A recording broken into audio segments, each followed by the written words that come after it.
Good evening and a very warm welcome to Between the Headlines, broadcasting live from London. And if you're joining us for the first time on the Sky Network, a special welcome to you. I'm Jan Vosveld and my guests today are Mohammed Otefi, a political analyst, and Mr. Marco Pietropoli, an economist. We'll be rounding up the week in print and discussing a selection of stories in today's newspapers and find out what the top international news stories were in Britain's quality papers. Stay with us. And don't forget to text or email us your views. Our text message number, +44 78 00 00 8086, and our email address, bth@presstv.co.uk. Please do keep those messages coming in. We do take notes of your comments. And we're going to start off with a very, very quick roundup of the week, showing a couple of papers, starting from Monday, whizzing through to Saturday. We've got the Independent and the Times, or most of them. Monday, Island of Ghosts, the Independent ran this feature story on Tanzanians, the practice of killing albino children in Tanzania for harvesting their body parts, in the belief that these will add potency to black magic rituals. The Times went for something, yes, more traditional. Traditional subjects go in schools shake-up. It was a UK education story, primary pupils to switch to theme-based learning.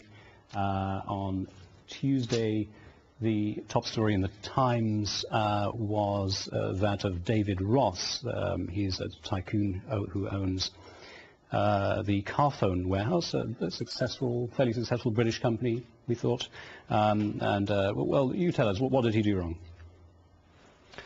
I didn't actually cover this story this week. You missed this one. David Ross. That one. Okay, well, I'll just outline briefly then.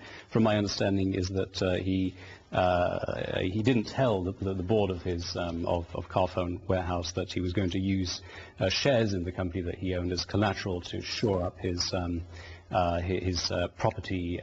ailing property investments. So he's obviously in trouble, and he also gave £150,000 to the Conservative Party. Of course, there's David Cameron, the leader of the Conservative Party. The party's over for him. Anyway, let's leave him and look at Tuesday's Independent. The great credit card scandal. Companies defy ministers by increasing charges despite plunging interest rates. Yes, well, we've heard that one before. Of course, they're charging extortionate interest rates. The government's trying to get them to pass on the cuts to consumers. Wednesday's Independent. Why I want to see my husband die. This one here, of course, the man. This happened a couple of years ago. The screening of a man dying on television, a live broadcast. It was broadcast last Wednesday on Sky. That was Wednesday's big story. Let's take a look at Thursday in the Times. Banks under the cosh as £1 tumbles towards €1. Dramatic fall of the pound as the British economy weakens. And I believe in some countries I've heard it's actually fallen even below €1 now. But do you think, I'd like to talk about the pound, the weakness of the pound. Do you think that is good in terms of attracting tourists to the UK? That may be a positive side, I suppose, that makes it cheaper for people to visit the UK. So there could be a positive benefit there, I suppose. Yeah. I think it's scandalous how we were letting the pound fall apart. And we should never have lowered interest rates below the European Central Bank rates. We need all the capital we can to keep the system going, and we need to attract it by paying reasonable interest rates. Yep. And by slashing interest rates totally irresponsibly, as we've done, I fear we're causing an even bigger liquidity crisis, and we are an importing nation, so we will be importing inflation. Right. Okay. Well, let's take a look at Thursday.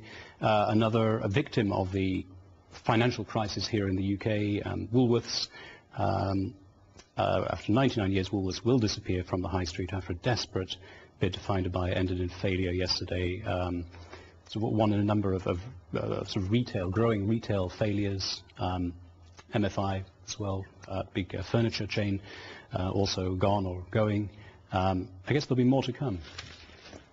That's for sure. Let's take a look at Friday. Friday, the Times closing down sale. Woolworths stripped bare. They're running that story as well. And armed services taking the first big hit in public spending. Aircraft carriers delayed, armoured vehicles shelved. So even the army being affected by the credit crunch. Again, the Friday's Independent. Germans turning the screw on Brown. Accused by Angela Merkel. That's Angela Merkel, the German Chancellor here, accusing the Prime Minister of being recklessly borrowing. So that's the accusations coming from Berlin.